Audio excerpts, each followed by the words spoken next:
1981년 세상에 그 모습을 드러낸 책이 있습니다. 이 책은 참 진리를 찾는 구도자에게 빛이 되었으며 증산 상제님을 모시는 도생들에게 신앙의 조석이 되었습니다.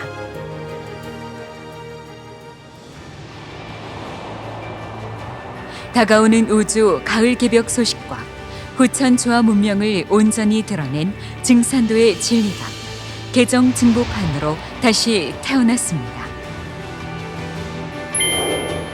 세계는 지금 어디로 가고 있는가?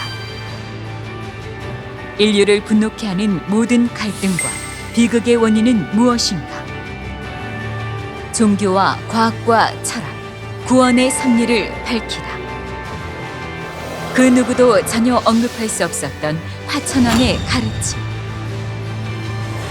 오늘의 세계를 구원하고 우주 가을철 조화낙원의 새 시대를 열어주신 증산 상제님의 대도 세계를 만나보시기 바랍니다. 현대의 결말과 새 출발, 증산도의 진리.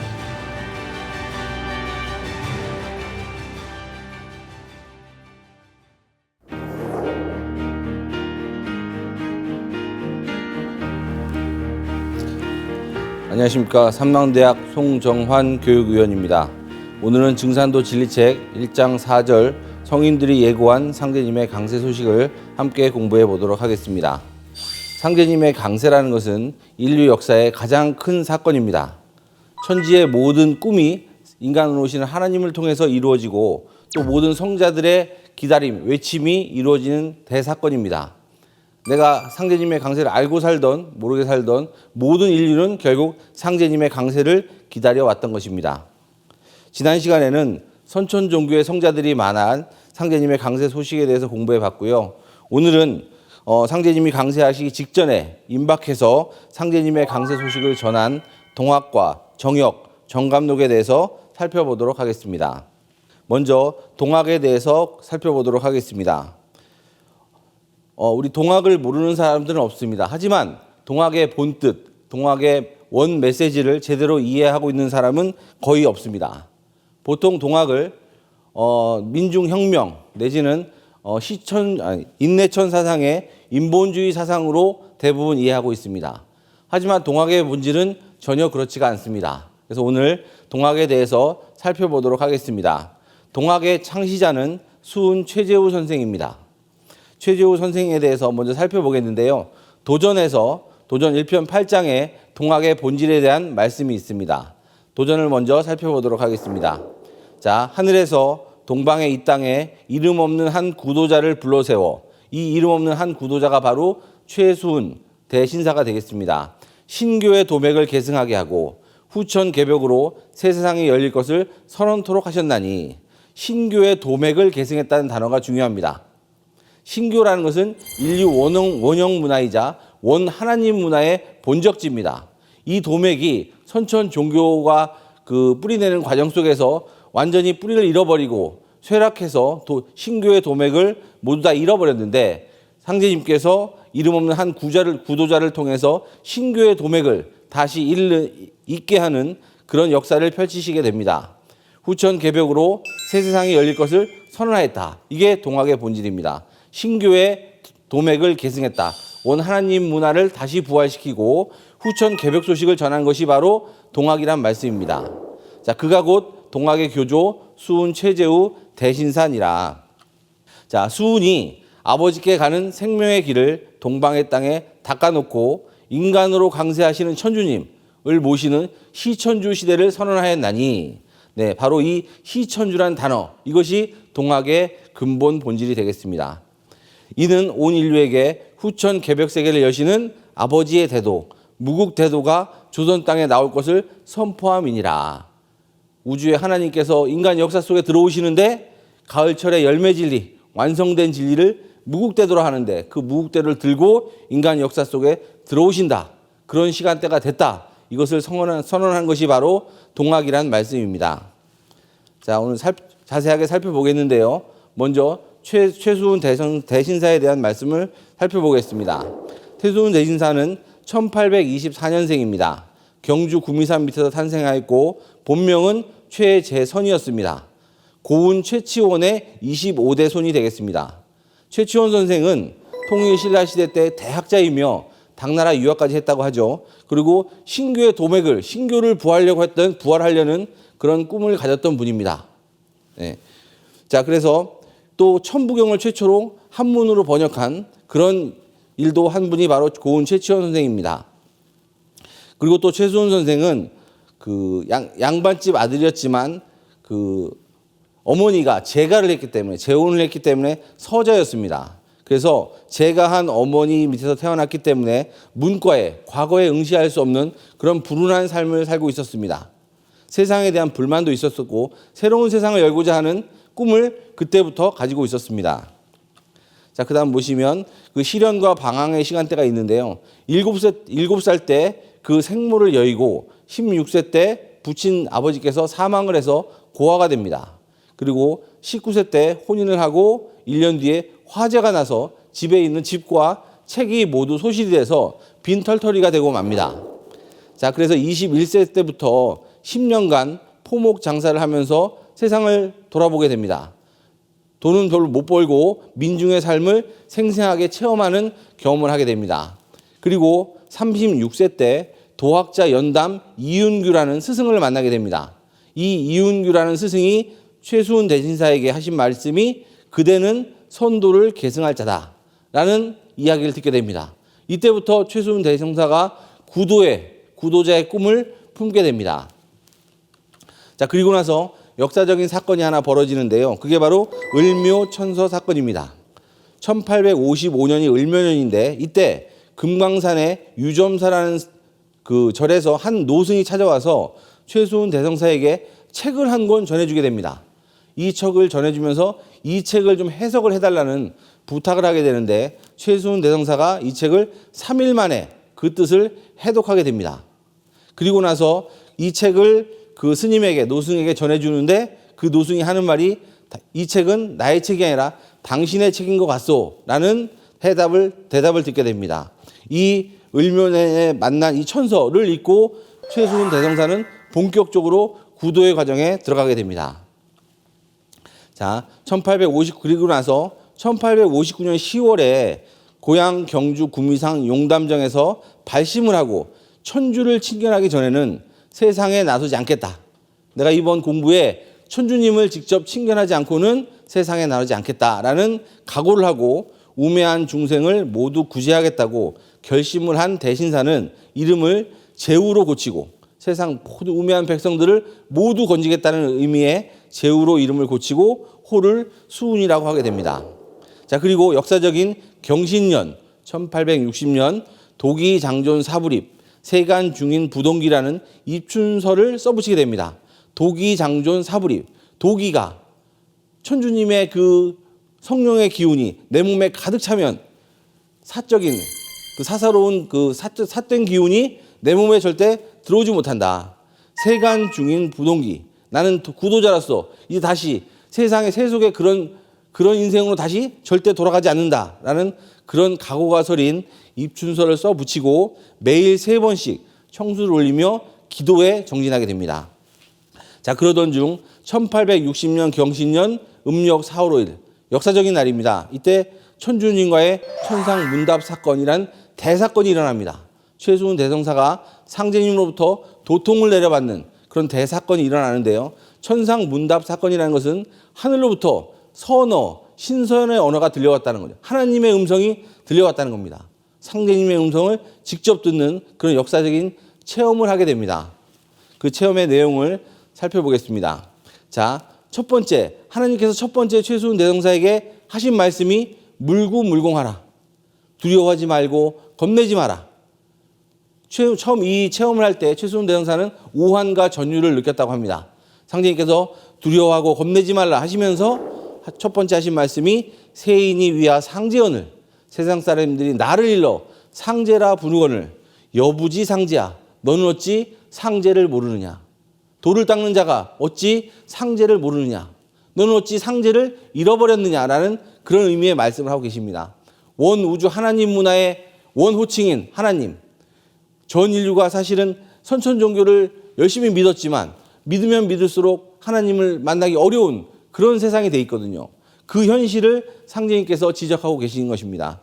여부지상제야, 너희들은 어찌하여 상제 문화를 잃어버렸느냐, 이런 말씀을 처음으로 최수훈 대성사의 구도자에게 내리고 계십니다. 상제님께서 인간 역사에 들어오시기 직전에 최수훈 대성사로부터 이런 말씀을 해주시고 이 상제 문화를 회복해라 라는 것이 최수훈이 받은 천명이 되겠습니다. 자, 그 다음 내용 보면 또 이런 말씀을 들었다는 겁니다. 수아주문하여 교인 위하야 즉 여역 장생하니 포덕천하이라. 수아주문, 나의 주문을 받아라. 내가 주문을 내려주겠다. 이것을 가지고 교인 위야, 너는 나를 대신해서 세상 사람들을 가르쳐라. 상제 문화를 잃어버린 세상 사람들에게 이제 상제 문화를 가르쳐라, 이런 말씀이겠죠. 즉 여역 장생하니, 그러면 너로 하여금 영원히 번영토록 하여 포덕천하, 상제님의 무국대도 진리가 세상에 펼쳐지도록 내가 하리라, 이런 말씀을 전해주셨습니다. 그리고 나서 받은 주문, 상제님께서 내려주신 그 주문이 바로 시천주주가 되겠습니다. 가을 우주의 노래 시천주주, 다 아시겠지만 시천주 조화정 영세불망 만사지, 하나님께서 인간 역사에 들어오시면서 처음으로 내려주신 주문이 바로 시천주 주문입니다. 이것을 깨달아야 인간 오시는 하나님을 만날 수 있다, 이런 취지의 주문인데요. 내용을 한번 살펴보겠습니다. 자, 첫 구절인 시천주주가 가장 이 주문의 주제죠. 시천주, 여기서 시자가 가장 중요한데 여기서 시자는 모실 시자가 되겠습니다. 모실 시자, 인간 오시는 천주님을 모신다.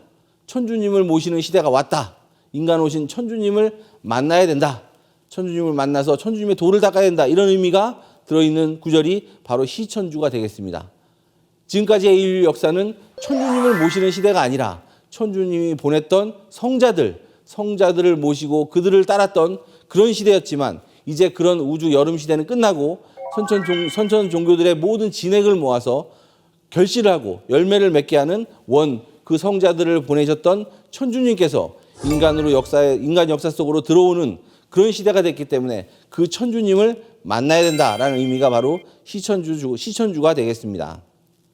자, 그 다음에 조화정이라는 구절이 있는데요. 조화정이라는 것은 말 그대로 조화를 정했다. 조화 문명 시대가 열린다. 천주님의 도법이 조화하기 때문에 인간 오시는 천주님을 만나서 천주님의 도법을 체득했다. 인간 오신 천주님이 내려주신 무국대도를 닦아서 천주님의 도법을 내가 내 몸으로 체질화했다. 이것이 바로 조화정이 되겠습니다. 그러고 나서 영세불망 만사지, 영원토록 잊을 수가 없다. 영원토록 잊을 수가 없다. 뭐를? 만사지를. 만사지라는 것은 이 세상 모든 것을 혼이한다. 이 혼이 알 수 있는 것은 인간 오시는 천주님을 만나서 그 천주님의 무대도를 닦아서 조화권을 획득하고 이 우주와 하나 되는 일심 경계에 들어가게 되면 우주 만유와 하나 된 경계에서 우주 만유와 모든 것을 소통하는 그런 대도통을 받아내리면 이 세상 모든 이치를 혼이 깨닫는 그런 만사지의 도통을 받을 수 있다. 그 받은 은혜를 영원토록 잊을 수가 없다라는 구절이 영세불망 만사지라는 구절이 되겠습니다. 그래서 동학은 시천주 조화정 영세불망 만사지, 본주문 10석자와 직이금지 원희대양이라는 강령주문 8자로 되어 있는데요. 이 주문 속에 모든 의미가 다 내포되어 있습니다. 자, 또 보면 이런 말씀도 있습니다. 이거 좀 어려운 말씀인데요. 동학의 그 동경대전 논학문을 보면 도수천도나 학즉 동학이라는 말이 있습니다. 자, 우리가 동학이라는 단어의 의미를 좀 살펴보려고 하는데요. 자, 도수천도다. 비록 도는 천도라고 했습니다. 최수훈 대성사는 이 상제님의 가르침에 대해서 천도다. 천도라는 건 말 그대로 하나님의 도다. 인간 오시는 하나님의 도다. 선천 역사의 모든 도라는 것은 선천 성자들의 도지만 이번에 나오는 이 도는 우주에 하나님께서 직접 들고 오신 도다. 이게 천도겠죠. 천도나 학즉 동학이다. 배움으로 얘기한다면 이것은 동학이라고 말할 수밖에 없다라고 최수훈 대성사는 선언하고 있습니다. 근데 중요한 것은 이 동학이 그 당시에 서양 문물이 막 밀려 들어오고 있을 때였기 때문에 그 서양 문화에 대응한 동양의 문화를 대표하는 말이다라고 오해하는 경우가 있습니다. 동학은 전혀 그런 뜻이 아니거든요. 동학의 의미를 좀 더 깊이 살펴보려고 하는데, 자, 도전에 이런 말씀이 있습니다. 2편 84장에 보시면 최재훈은 육아의 낡은 틀을 벗어나지 못하였나니 나의 가르침이 참동학이다. 상제님께서 인간 역사에 오셔가지고 진짜 동학은 나의 가르침이 진짜 동학이다 이렇게 말씀하셨거든요. 최수훈의 동학은 진짜 동학이 나옴을 선포하는 일이었고 진짜 동학은 상제님께서 인간 역사에 오셔서 펼치는 도가 동학이다 이렇게 말씀하셨습니다. 그러면 동학의 의미가 뭔가? 자, 이런 말씀이 있는데요. 이건 종사님께서 하신 말씀입니다. 동학이란 게 뭐냐? 환국배달조선의 원형 창세 문화인 신교의 진정한 부활이고 우주적인 부활이다 이렇게 말씀하셨거든요. 이 동이라는 글자가 단순히 방위적인 동자가 아니라 인류 원형 문화, 원 하나님 문화, 이 원 하나님 문화의 종주국, 여기가 바로 우리 상고사의 환국배달조선의 신교 문화이기 때문에 그 인류의 뿌리 원형 문화가 이제 우주의 가을 시대를 맞아서 새롭게 부활하는 그 역사적인 사건이 바로 동학이다. 이렇게 선언하셨습니다. 동학이라는 것은 신교의 부활이다. 원 하나님 문화가 이제 다시 등장하는 역사적인 부활 사건이다. 이렇게 동학의 의미에 대해서 인식을 하셔야 될 것 같습니다. 자, 그 다음에 보시면 자, 진리책 다음 내용을 보시면요. 상제님께서 인간 역사에 오시는데 하나님께서 인간 역사에 오실 때 그냥 빈손으로 오시는 것이 아니라 무언가를 들고 오신다는 거죠. 인류에게 내려주실 선물, 축복을 들고 내려오시는데 그게 바로 뭐냐? 그것이 바로 무국대도라는 것입니다. 무국대도. 무국이라는 것은 한없이 커서 모든 것을 포함한다. 단순한 종교 문화에 그치는 것이 아니라 모든 인류의 생활 문화다. 이런 의미를 갖고 있는 것이고요. 두 번째로는 이 무국대도는 가을에 열매를 맺는 것을 무국이라고 합니다. 완성, 열매, 통일 이것을 무국이라고 하기 때문에 그런 진리를 상제님께서 인간 역사에 들고 오시게 됩니다. 우주의 가을이 돼서 진리도 열매 진리, 완성된 진리를 우주 하나님께서 들고 계시는데 그것을 무국대도라고 합니다. 이 세상에 날 것이니 너 또한 연천에서, 연천이라는 것은 아직 나이가 어리다는 뜻이죠. 너희들은 아직 어려서 억조창생 많은 사람 태평곡 격양가를 불구해 볼 것이니, 태평곡 격양가라는 것은 우리 농민들이 풍년이 들어서 아주 살기 좋게 될 때 부르는 노래, 기분이 좋아서 부르는 노래입니다. 앞으로 인간 오신 천주님을 만나서 가을 개벽을 극복하고 후천세상에 가면 전 인류가 이상세계, 낙원 후천세상에서 태평곡 격양가를 부르게 된다. 근데 그것을 불구해 볼 것이다. 불구란 맛은 머지않아라는 뜻입니다. 불구해 볼 것이니 이 세상 무국대도 전지무국 아니려가. 이번에 무국대도 닦아내면 그 운수가 아주 무궁무궁하다. 아주 그 운수를 측량할 수 없을 정도로 큰 천지의 대운을 받는다. 이런 말씀이 동학 경전에 있습니다. 자, 그 다음 보시면 용담가에는 또 이런 구절이 있는데요. 어와 세상 사람들아, 무국지운 닥친 줄을 너희 어찌 알까 보냐. 우리가 살고 있는 이 시대는 무국지운이 들어오는 그런 시대다. 무국지운이라는 것은 열매 맺는 운수기 때문에 우주의 가을 운수가 몰려들어오고 있다. 그 운수 닥친 거를 너희들 어찌 알까 보냐. 이 말씀은 너희들은 그것을 모른다. 하지만 그것을 반드시 알아야 된다. 그거 모르면 인생으로서 무조건 실패하는 인생이 된다라는 의미가 그 속에 담겨있는 구절입니다. 무국지운 닥친 줄을 너희 어찌 알까 보냐. 우주에 가을이 오고 있다는 것을 알아야 된다. 이런 말씀이죠. 그 다음에 무국대도 닦아내니 5만 년지 운수로다. 이 천주님이 주신 무국대도를 닦으면 앞으로 5만 년 이제 후천을 상징합니다. 후천 5만 년의 운수를 받는 그런 대운이다. 이렇게 선언하고 계십니다. 자, 다음은 동학의 이제 세 번째 선언인데요. 동학은 천주님이 오시고 무국대도를 내놓으시는데 더 중요한 건 뭐냐면 우리가 살고 있는 이 시점은 12제국 괴질운수 다시개벽 아니런가. 가을 개벽의 실체가 바로 괴질운수다라고 선언하고 있습니다. 괴질운수. 요즘은 정말 우리가 괴질운수 속에 살고 있다는 것을 피부로 느끼고 있습니다. 그죠? 요즘에 우리가 코로나를 겪으면서 전 인류가 마스크를 쓰고 다니고 이 병이 끝이 아니라는 것을 전 인류가 다 알고 있습니다. 우리는 괴질운수 속에 실제 살고 있다는 것을 동학의 말씀대로 현실 역사가 펼쳐지고 있는 것을 그 누구도 느끼고 있는데 이 괴질운수의 실체가 뭐냐? 동학에서 다시 개벽이라고 하고 있습니다. 우리는 다시 개벽의 시간대를 맞았다. 이 개벽은 우주의 계절이 변하는 그런 대격변의 시간을 말하고 있는 거기 때문에 우주가 여름에서 가을로 넘어가는 우주의 계절 변화의 시간대에 우리가 살고 있다라는 것을 선언하고 있습니다. 여러분 이제 그걸 아셔야 되는 거예요. 결론적으로는 우리가 겪고 있는 이 괴질의 시간은 결국 우주에 가을이 오고 있는 현상이다. 우주의 개벽의 시간대가 다가오고 있는 현상이다. 이것을 정확하게 인식을 하셔야 됩니다. 그래서 가을 개벽이 눈앞에 다가오고 있다는 것을 현실 속에서 꼭 느껴야 된다라는 것을 다시 한번 생각해 보고요. 동학에도 그런 구절들이 있습니다. 자, 보시면 이 권학가에 있는 내용인데요. 자, 이런 구절이 있어요. 어와 세상 사람들아, 이내 경계하는 말씀, 내가 경계하는 말을 내리겠다. 세세 명찰하온 후에, 세세 명찰, 아주 세세하게 가슴에 새겨라고 말이죠. 명찰하온 후에 잊지 말고 지켜내라. 뭐냐? 성지우성 공경해서, 성지우성, 정성성자죠. 정성스럽고 또 정성스럽고, 그 정성스럽게 하느님만을 공경해라. 인간으로 오신 천주님, 이번 가을 개벽 괴질운수 속에서 인간으로 오시는 그 하나님, 상제님을 만나는 것 외에는 어떤 방법도 없다라는 얘기를 동학에서 얘기하고 있습니다. 성지우성, 정성껏 정말로 천주님 신앙을 해야 된다. 이런 말을 하고 있고요. 또 교훈과에서는 운수는 좋거니와 닦아야 도덕이라. 이번에 가을 개벽을 넘어서 후천 5만 년 운수를 받는 그런 시간대에 살고 있고 천주님을 만났지만 결국 닦아야 도덕이다. 여기서 닦는다는 말씀은 열심히 수행을 해야 된다라는 의미도 내포하고 있지만 결국은 세상을 위해서 하나님의 천지사업에 참여하고 공덕을 쌓아야 한다. 이런 말씀이겠죠, 사실은. 인간으로 오신 참 하나님의 천지사업에 내 몸을 던지고 내 인생을 걸어서 거기에 최선을 다해야만 결국 운수를 받는다. 이런 말씀입니다. 너희라 무슨 팔자 불로 자득한단 말가. 세상에 공도 안 세우고 어떻게 공짜로 모든 걸 얻을 수 있겠느냐. 이런 말씀이 동학 교훈가에 있습니다. 또 권학가에 보시면 그 말 저 말 다 던지고 하는 일만 공경하소. 세상에 무슨 비결 이런 거 따라다녀선 이번에 못 산다는 거죠. 하늘님, 인간 오신 천주님만 공경해라. 아동방 3년 괴질 죽을 염려 있으소냐.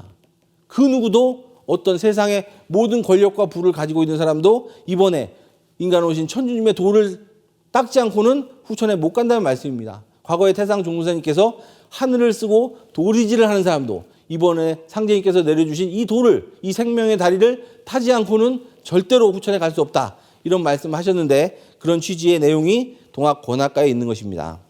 자, 도전 성구에도요, 이 괴질운수에 대한 말씀이 있는데 상제님께서 인간 오셔서 이 괴질운수의 실체에 대해서 아주 자세하게 말씀해 주신 구절이 있습니다. 7편 38장에 있는 말씀인데요. 한번 같이 읽어보겠습니다.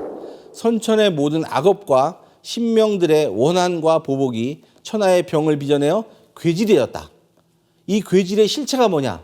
바이러스 병균이 아니라 선천 5만 년 동안 쌓여온 그 악업, 신명들의 그 원한, 그 억울하고 분통하고 그 신명들의 원한과 보복이 병을 만들어내서 이번 괴질이었다. 이 병의 실체는 신명들의 원한이다라고 선언하고 계십니다. 봄과 여름에는 큰 병이 없다가 가을에 접어드는 환절기가 되면 봄, 여름의 죄업에 대한 인과응보가 큰 병세를 불러일으킨다. 선천은 죄를 많이 지은 사람들이 성공하는 세상이었습니다. 사실. 그렇죠? 사람을 한 명 죽이면 살인자지만 10,000명을 죽이면 영웅이 되는 그런 시대였습니다. 남을 많이 밟고 일어선 만큼 내가 성공하는 그런 시대였는데 이제 거기에 대한 대가를 치른다 그 말이죠. 세상에 나쁜 짓 한 사람들, 나쁜 짓 하고도 성공한 사람들, 그런 것에 대한 인과응보, 거기에 대한 대가를 치르는 우주의 정의가 바로서는 그런 시대. 그 정의의 실체가 뭐냐? 괴질, 병으로 온다는 거죠. 큰 병세를 불러일으키느냐. 또 말씀하시기를 천지대운이 이제서야 큰 가을의 때를 맞이하였느냐. 이게 가장 중요한 구절입니다. 천지대운이 이제서야 큰 가을의 때를 맞았다. 큰 가을, 이 지구의 작은 가을이 아니라 우주의 가을, 인간 농사 종자를 추리는 그런 우주의 가을, 인간 역사의 그 선과 악의 인과응보로 심판이 벌어지는 그런 가을 개벽의 시간대가 왔다라는 것을 상제님께서 말씀하고 계십니다. 자, 계속 구절을 보시면요. 천지 만물 농사가 가을 운수를 맞이하여 선천의 모든 악업이 추운 아래서 큰 병을 일으키고 천하의 큰 난리를 빚어내는 것이다. 가을이 되면 가을의 운수 아래서 큰 병이 일어난다. 우리 지구의 작은 가을에도 한여름에 그렇게 덥다가도 가을이 되는 순간 찬바람이 붑니다. 다 느껴보셨을 거예요. 서리가 치고 찬바람이 불면 모든 만물은 성장을 멈추고 이제 추수를 합니다. 그거와 마찬가지로 우주의 가을이 오면 찬바람이 역시 부는데 그 찬바람의 실체는 괴질, 병거로 온다는 말씀이죠. 우주의 가을이 돼서 가을의 운수 아래서 병이 들어온다. 자, 큰 난리가 있은 뒤에 큰 병이 일어나서 전 세계에 휩쓸게 되면 피할 방도가 없고 어떤 약으로도 고칠 수가 없다라고 이렇게 선언하고 계십니다. 어떤 약으로도 이번 가을 개벽의 그 병겁의 실체를 이겨낼 수가 없다 이렇게 말씀하신 겁니다. 상제님께서 내려주신 그 법방을 통해서만 이번 가을 개벽을 넘길 수 있다 이런 말씀입니다. 이게 바로 동학의 본질이거든요. 근데 세상 사람들이 이렇게 동학을 인식하고 있는 사람이 없습니다. 아까 처음에 말씀드린 것처럼 동학은 민중혁명 내지는 인본주의 사상 뭐 이 정도로 유교화 시켜가지고 그렇게 변질이 돼 있는데 그것이 아니라 동학의 본질은 이렇게 됩니다. 자, 다시 개벽. 우리는 다시 개벽의 시간대를 맞이했다. 두 번째, 그때 인간을 오시는 천주님을 만나야 된다. 천주님을 만나서 천주님이 들고 오시는 그 무국대도를 닦아야만 이번 개벽을 극복하고 후천 5만 년 열매 맺는 인간이 될 수 있다. 이것이 바로 동학의 근본 사상이고 이것이 본질인 것입니다. 그래서 동학에 대해서 바른 이해가 굉장히 중요한 우리는 시대에 살고 있다. 이렇게 한번 정리를 해보고요. 자, 그 다음 내용 한번 살펴보겠습니다. 자, 동학은 인류 근대사의 진정한 출발점이다. 인간 역사에 하나님이 들어오시는 이 사건이야말로 인간 역사가 근본적으로 다시 출발하는 그런 시간대다 이런 말씀이죠. 자, 최수은 대성사님이 상제님으로부터 경신년 4월 5일 날 도를 받고 천명과 신교를 받고 세상에 나가서 천주님이 오시는 것을 선언했어요. 근데 겨우 4년 만에 조선 조정에 의해서 사도 난정으로 몰려서 처형을 당하게 됩니다. 그 이제 앞에 화면에 사진이 그 처형을 당하고 있는 내용 모습을 그려놓은 건데요. 근데 여기서 굉장히 놀라운 사건이 벌어집니다.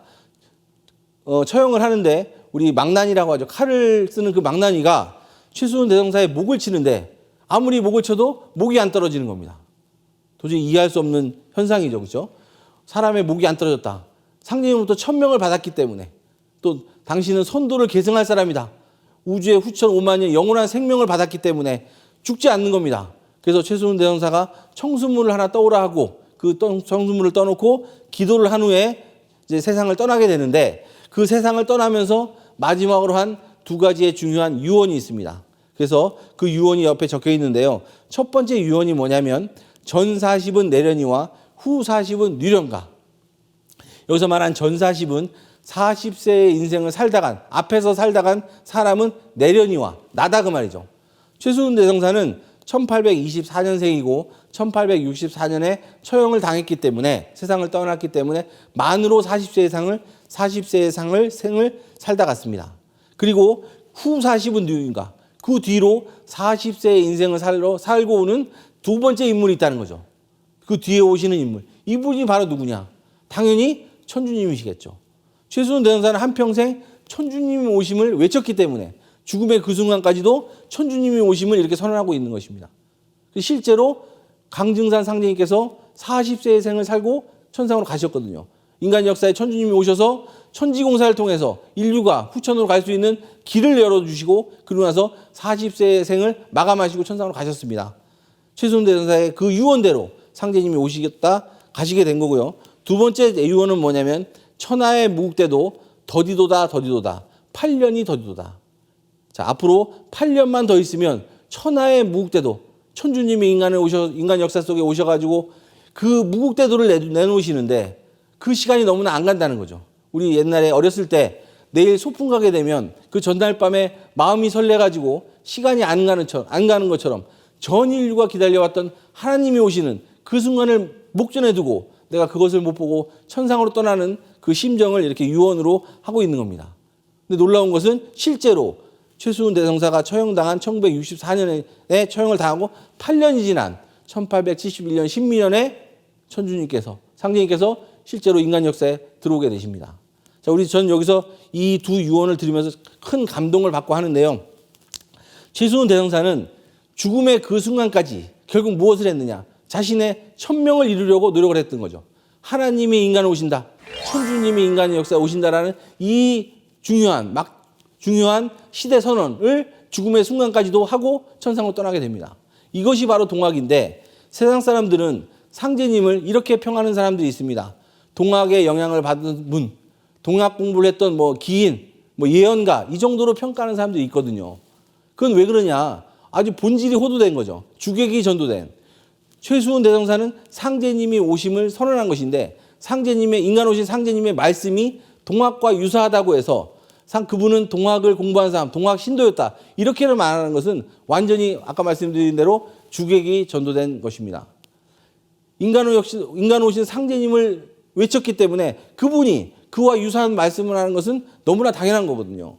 그리고 그 최수훈 대성사가 말한 대로 정말 40세 인생을 살고 가셨고 정확하게 8년 후에 그분이 오셔서 무국대도를 내놓게 됩니다. 그래서 진짜 동학은 인간 오신 상제님이 펼치시는 그 천지사업, 그것이 바로 동학이다. 이렇게 이해하시면 될 것 같습니다. 자, 도전 말씀을 다시 한번 읽어보면요. 최수훈에게 천명과 신교를 내려 대도를 세우게 하였더니 수훈이 능히 유교의 태밖에 벗어나 진법을 들춰내어 신도와 인문의 표대를 지으며 대도의 참빛을 열지 못함으로, 그렇죠? 조선 조정에서 처형을 했단 말이에요. 자, 드디어 갑자년 1864년에 천명과 신교를 거두고 상제님께서 직접 거두셨어요.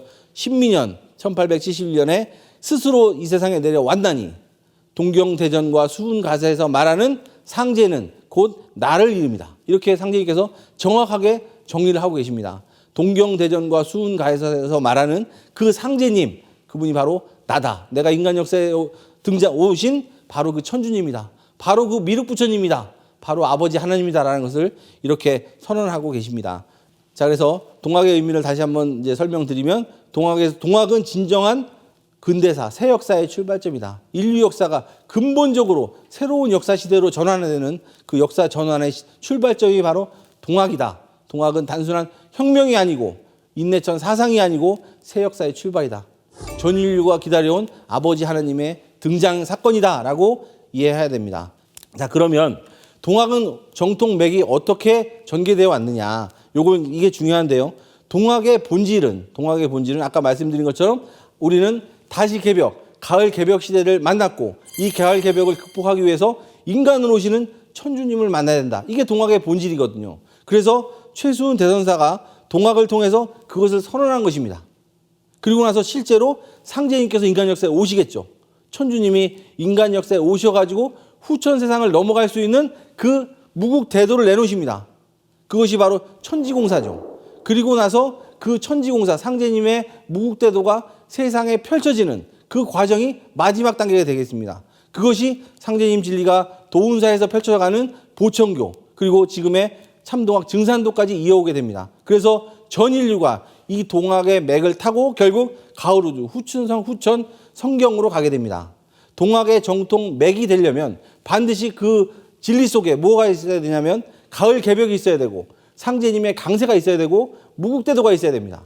그 동학의 본질을 그대로 유지하고 전 인류를 후천 세상으로 인도하는 그 역할을 하고 있는 우리 증산도가 바로 참동학이며 동학의 정통 맥을 잇는 그런 단체다라고 말씀드릴 수가 있겠습니다. 그래서 이렇게 동학의 본질에 대해서 말씀드렸는데요. 아까 말씀드린 것처럼 말씀이 자꾸 반복되는데 동학의 본질을 정확하게 아는 것이 너무너무 중요하다라는 말씀을 드리면서 동학에 대해서 말씀을 마치겠습니다. 자, 두 번째는 이제 정역인데요. 가을 우주의 역철학을 완성한 김일보 대성사, 그 내용 정역에 대해서 살펴보겠습니다. 그 정역의 핵심 결론도 역시 마찬가지로 천주님이 인간 역사 속으로 오신다. 천주님이 인간 역사 속에 오셔서 가을 우주를 여신다라는 것이 핵심 메시지가 되겠습니다. 자, 정역을 살펴보기 위해서 김일보 대성사에 대해서 살펴보는데요. 김일보 대성사는 본명이 김항이고 고향이 충남 연산입니다. 그리고 스승이 연담 이운규 선생입니다. 이게 좀 특이합니다. 그 최수훈 대성사와 스승이 똑같고 최수훈 대성사님과 그 김일보 대성사님은 연배도 굉장히 비슷합니다. 동시대 인물이고 최수훈 대성사님이 2살이 더 많죠. 그래서 동시대에 천주님이 인간 역사에 들어오시는 그 대사건을 세상에 알리는 역할을 맡았던 분입니다. 외적으로 세상에 나가서 선포를 한 인물이 최수훈 대성사, 내적으로 그것을 이치로서 밝혀놓은 분이 김일보 대성사, 이렇게 음양짝으로 두 분이 동시에 현실 역사에 등장하게 됩니다. 관촉사 은진 미륵께 간절히 기도하면서 정역을 완성하게 되는데요. 자, 도전에 있는 말씀을 보면 상제님께서 이 김일부 대성사와 정역에 대해서 이렇게 말씀하셨습니다. 최수우는 내 세상이 올 것을 알렸고 김일부는 내 세상이 오는 이치를 밝혔으며 전명숙은 내 세상의 앞길을 열었다 이렇게 말씀하셨거든요. 김일부 대성사는 내 세상이 오는 이치, 내 세상은 앞으로 열릴 후천 가을 세상이 오는 이치를 밝혔다 이렇게 선언하셨고요. 또 주역공사는 이미 일부를 시켜 봐놓았다. 역학공사, 가을 우주의 달력공사 이 공사는 이미 김일부 대성사를 통해서 내가 이미 받았다. 김일부 대성사의 정역이 바로 후천의 역학이다라고 정리를 해주셨습니다. 또 5편 21장 보시면 내가 천지간에 뜯어 고치지 않은 것이 없으나 오직 역만은 한 사람이 밝혀놓았으니 그 역을 쓴다. 이 한 사람이 바로 김일부 대성사가 되겠습니다. 자, 이제 정역에 대해서 좀 뭐 깊이 알아볼 수 있는 시간은 안 되니까요. 중요한 내용만 살펴보도록 하겠습니다. 정역의 핵심 메시지를 살펴보면 선천은 주역 시대라는 겁니다. 선천은 1년이 365와 4분의 1. 선천은 여름 시간대를 말하는데요. 1년이 365와 4분의 1. 그러니까 즉 지구가 태양을 안고 한 바퀴 도는데 타원형의 궤도로 지축이 기울어져서 타원형의 궤도를 돌면서 1년의 날수가 365와 4분의 1. 365일과 6시간이 되겠죠. 그런 우주의 운행 구도를 돈다 그 말이죠. 그래서 결국 그 속에서 지축의 경사 때문에 선천의 그 어금존양, 즉 상극의 문화가 펼쳐진다. 상극의 시대가 펼쳐진다는 것을 이렇게 정의를 하고 있습니다. 그런데 후천이 되면 정역의 시대가 펼쳐지는데 이때는 1년이 360일인 세상으로 변합니다. 자, 1년이 360일이 되기 위해서는 지구의 지축이 바로 서가지고 지구가 태양을 안고 한 바퀴 돌 때 정확하게 정원형, 동그란 정원형의 궤도를 돌게 되면 정확하게 360일 만에 제자리에 돌아오게 됩니다. 그래서 지축이 바로 서는 그 지축 정립의 현상을 통해서 정음정양, 음양이 고른 그런 세상이 되고 그런 문화가 펼쳐져서 결국 후천은 상생의 문화가 펼쳐지게 됩니다. 이것이 이제 정역에서 밝혀내고 있는 내용이고요. 자, 그 다음 보시면 정역 8기에는 이런 내용이 있는데요. 지축이 쓰는 거에 대한 이런 표현이 있습니다. 일부 능언해요. 수조 남천하고 수석 북지로다. 이게 무슨 뜻이냐면 북쪽에서는 바닷물이 빠지고 물이 빠지고 남쪽에는 그 물이 차가지고 그리고 다시 그 지구의 무게 중심에 의해서 지축이 바로 선다. 자, 이런 얘기가 있는데 이것을 일부 사람들은 뭐 북쪽에 있는 빙하가 녹는다 이렇게 해석하기도 하는데요. 하여간 어찌됐든 지축이 바로 서는 그 이유를 수조 남천하고 수석 북지다라고 표현하고 있습니다. 자, 그 다음에 정역에 있는 구절 또 뭐 읽어보면 11괴처시에서 이런 내용이 있습니다. 수견 용화세월 금. 수견 용화세월 금. 수견이라는 것은 누가 보냈느냐. 수라는 건 누구란 뜻입니다. 영어로 후라고 하죠. 누가 보냈느냐. 용화세월 금. 이제서야 용화세월. 용화세월이라는 것은 불교에서 말하는 이상세계죠. 미륵 부처님이 오셔서 건설한다는 그 이상세계. 그것을 누가 이제야 보냈느냐. 이제야 보냈다는 말은 이제 진짜 용화세월 후천 세상이 왔구나라는 것을 정역에서 선언하고 있는 것입니다. 정역에서 말하는 지축이 바로 서가지고 1년이 360일이 되는 그런 후천 세상이 바로 불교에서 말하는 용화세상이다. 그 용화세상이 이제 눈앞에 닥쳐왔다라는 것을 정역에서 김일부 대선생은 노래하고 있습니다. 자, 그 다음에 또 이런 구정도 있는데요. 정관 우주 무증벽하니.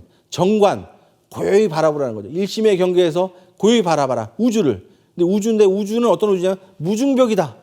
이 무증벽이란 아주 무국의 세계, 조화의 세계, 무국과 조화의 그 우주 세계를 고요히 바라봐라. 그럼 뭔가를 알 수 있다는 거죠. 뭘 알 수 있느냐? 수식, 천공, 대인성. 수식, 누가 알리요? 이걸 누가 알았겠느냐? 아무도 몰랐는데 내가 비로소 이걸 알아냈다 그 말이죠. 천공, 하늘의 공력이, 하늘의 그 수많은 노력들이 대인성, 사람을 기다려서 그 한 사람을 기다려서 성 이루어진다. 인간 오시는 하나님, 천상에 계시는 하나님이 아니라 인간의 몸을 가지고 인간 역사 속에 들어오시는 그 하나님을 기다려서 결국 우주의 꿈, 우주의 모든 노력들이 이제 이루어진다라고 정역에서 말하고 있습니다. 우주의 조화 경계를 가만히 들여다보면 이걸 알 수 있다는 거죠. 인간을 오시는 하나님을 통해서 모든 우주의 공력이 이루어진다라는 말을 그 정역 포도시에서 김일부 선생이 하고 있습니다. 자, 또 이런 내용도 있는데요. 천지 청명해요. 1월 광화로다. 1월 광화해요. 유리세계로다. 천지가 맑고 밝으니 해와 달이 빛나는도다. 해와 달이 빛나고 빛나니 진주의 빛에 낙원세계가 된다. 여기서 말하는 유리세계가 바로 낙원세계죠. 정말 이제 앞으로 세상은 낙원세상이 된다. 정말 살기 좋은 이상세계가 되는데 세계예요, 세계예요. 여기서 말하는 그 세계가 바로 유리세계겠죠. 그런 살기 좋은 그런 세상이요. 상제조림입니다. 상제님께서 조림, 성령의 빛을 뿌리면서 인간 역사 속에 강림하신다. 인간 역사 속에 강림하시는 그 상제님을 통해서 그 유리세계, 정말 이상 낙원세계가 펼쳐진다라고 정역에서 선언하고 있는 것입니다. 정역은 역학인데 결국 결론이 우주에 가을이 오면 상제님께서 인간 역사 속에 들어오셔가지고 우주의 모든 공력을 이루고 그리고 우주의 꿈을 이루고 후천 가을 유리세상 이상세계를 용화세상을 건설한다라는 것이 정역의 결론이 되겠습니다. 자, 이제 마지막으로 정감록에 대해서 살펴보는데요. 정감록은 우리 조선시대에 새로운 세상을 강렬하게 꿈꿔온 우리 조선시대의 민중들의 그 열망이 담긴 예언과 비결을 집대성한 책입니다. 정감록. 정도령이 나타나서 새로운 세상, 아주 새로운 세상을 건설한다. 이게 이제 정감록의 요체인데요. 사실은 이 정감록에서는 정도령이 중요한데 그 정도령에 대해서 상제님께서는 그 정도령이 아니다. 그래서 그 정씨의 기운을 제거하는 그런 공사를 보시는데요. 앞으로 새 세상을 펼치는 그런 내용에 대해서 나옵니다. 여기 정감록에서는 뭐 다 볼 수는 없고요. 세 가지 아주 중요한 3대 예언이 있는데 그 3대 예언 속에 상제님의 강세가 있습니다. 그걸 한번 살펴보도록 하겠습니다. 자, 보시면 첫 번째는 임진왜란입니다. 아주 재밌는 예언인데요. 그 한문, 한자를 파자하는 내용으로 되어 있기 때문에 아주 내용이 재밌습니다. 한번 살펴보겠습니다. 자, 임진왜란을 예언했던 그런 내용이 정감록에 있는데 자, 내용을 보면 사라자수오. 살이라는 건 죽인다는 뜻이죠. 나를 죽인다. 나를 죽이는 자. 사라자는 수, 누구냐? 나를 죽이는 자가 있는데 누구냐? 우리를 해하는 자가 있다는 거죠. 여인 대화가 인부지다. 여인 대화. 여자가 대화. 화는 벼고 대는 머리에 쓴다. 머리에 인다라는 뜻이니까 여자가 벼를 머리에 이었는데 그것이 사람인지를 모른다. 결국 우리를 죽이는 자가 사람인데 그 사람의 실체가 뭐냐를 여인 대화라고 말하고 있습니다. 이게 이제 암호죠. 파자를 한 건데 여인 대화가 사람인데 우리를 죽인다. 또 밑에 보시면 활화자수, 이제 반대죠. 활이라는 것은 살린다는 의미니까 나를 살리는 자가 있단 말이죠.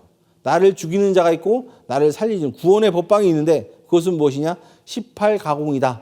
이것도 파자로 암호처럼 이렇게 표현해 놨습니다. 이 여인 대화, 18가공 이 두 가지가 핵심 키워드인데 이게 뭐냐를 살펴보시면 자, 먼저 여인 대화는 옆에 있는 외자, 외놈할 때 일본을 상징하는 그 외자를 상징하는 글자가 여인 대화가 되겠습니다. 실제 보시면 왼쪽에 사람인 변이 있고 그 계집 여자 위에 벼화자, 여자가 벼를 머리에 쓰고 있는 모양을 하고 있는 게 바로 외자입니다. 그러니까 나를 죽이는 자가 외놈이다 그러죠. 외놈이 우리 조선에 쳐들어와서 우리를 죽인다.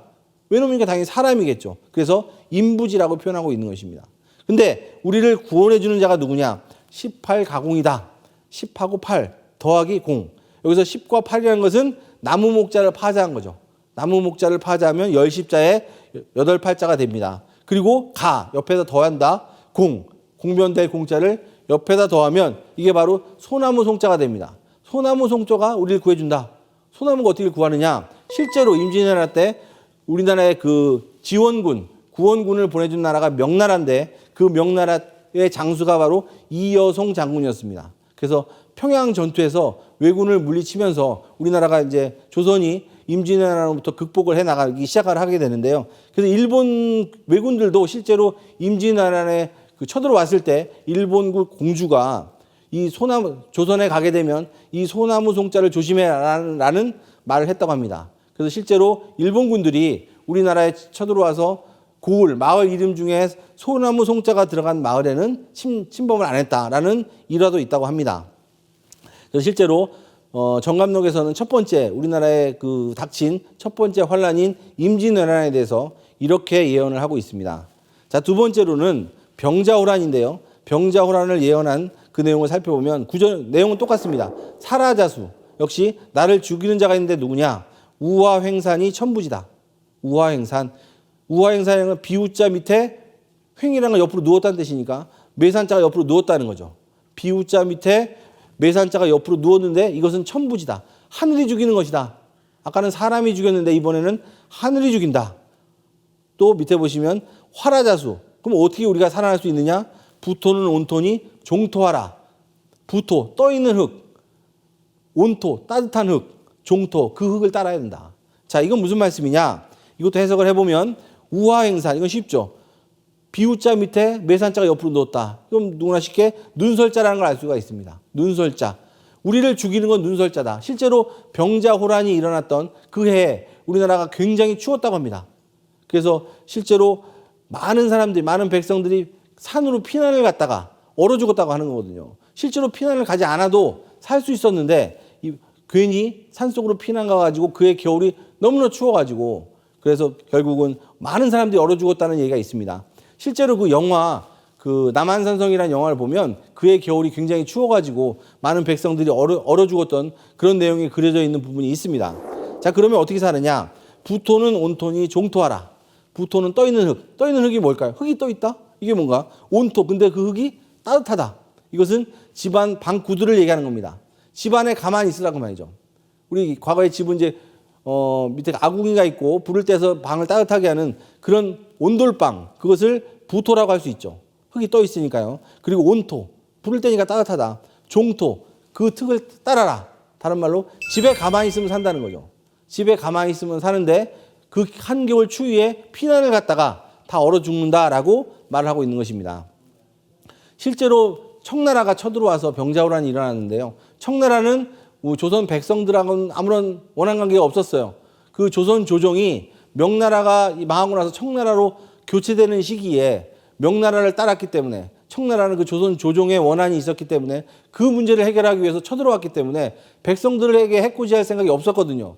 그래서 실제로 피난을 가지 않아도 살 수 있었는데 피난을 산속으로 가가지고 추위에 얼어 죽게 된다라는 내용이 병자호란 예언으로 있는 것입니다. 자, 그 다음에 세 번째 예언인데 이게 중요합니다. 이 세 번째 예언이 바로 인간으로 오신 참 하나님, 그리고 우리는 개벽 시대를, 가을 개벽을 어떻게 극복해야 되는지에 대한 내용이 나오는 정감록의 내용입니다. 자, 구조는 똑같은데요. 보시면 사라자수, 우리를 죽이는 자가 있다. 근데 그게 누구냐? 소두무족이다. 소두무족. 머리는 조그만데 다리가 없다. 근데 그것이 신부지다. 신이다가 말이에요. 신. 신이 우리를 죽이는데 그 신의 실체를 소두무족이라고 말하고 있습니다. 그리고 그것을 신인지를 모른다. 신이 우리를 죽인다. 아까 우리 병겁의 실체에 대해서 도전 말씀을 읽을 때 병겁의 실체가 뭐냐? 선천의 그 원한과 보복이 결국 병을 지어내서 괴질이 됐다. 이런 말씀이 있는데 그 내용과 아주 유사하고 흡사합니다.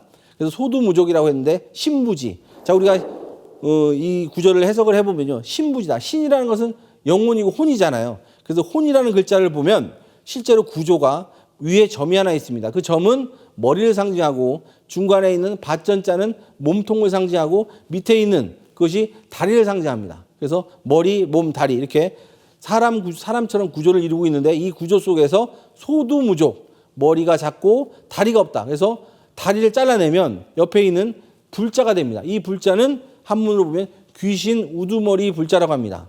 귀신 우두머리 불. 그래서 이번에 천상 개벽 신장들이 이번에 우리를 죽인다.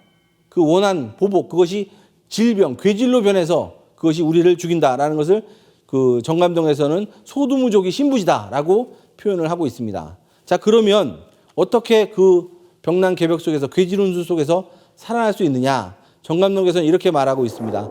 화라자수, 나를 살리는 자는 누구냐? 그 나를 살리는 자가 사답칠두락에 부금은 냉금이 종금하라. 자, 사답칠두락이라는 말이 있는데요. 사답이라는 것은 논답자니까 절 앞에 있는 논에 7마지기에 거기에 쇳덩어리가 하나 떠 있는데 그 쇠는 당연히 차갑겠죠. 냉금이니 그 쇳덩어리를 따라야 된다. 그 쇠를 따라야 된다. 그 쇠가 뭐냐? 그게 바로 사답칠두락의 해석이 있는 내용이 있는 거죠. 진표율사 공부하셨는데 지난 시간에 진표율사가 미륵부처님의 계시를 받고 앞으로 미륵부처님이 오시는 세상을 예고하기 위해서 미륵부처님이 오시는 곳을 터전을 마련하기 위해서 미륵부처님의 명을 받고 미륵 금불상을 모악산 금산사에 세우게 됩니다. 근데 그 세웠던 그 자리가 바로 연못이었죠. 그 중들이 스님들이 그 식사를 해결하기 위해서 그 농사를 지었던 작은 논, 그 위에다가 실제로 그 물을 빼고 그 위에다가 그 미륵불상을 세웠거든요. 여기서 말하는 사답칠두락이라는 것은 진표율사가 앞으로 오시는 미륵부처님을 맞이하기 위해서 세우는 그 불상을 얘기하고 그게 바로 금불상, 미륵불상이잖아요. 그 불상을 여기서는 부금, 떠 있다. 실제로 그 미륵불상이 떠 있습니다.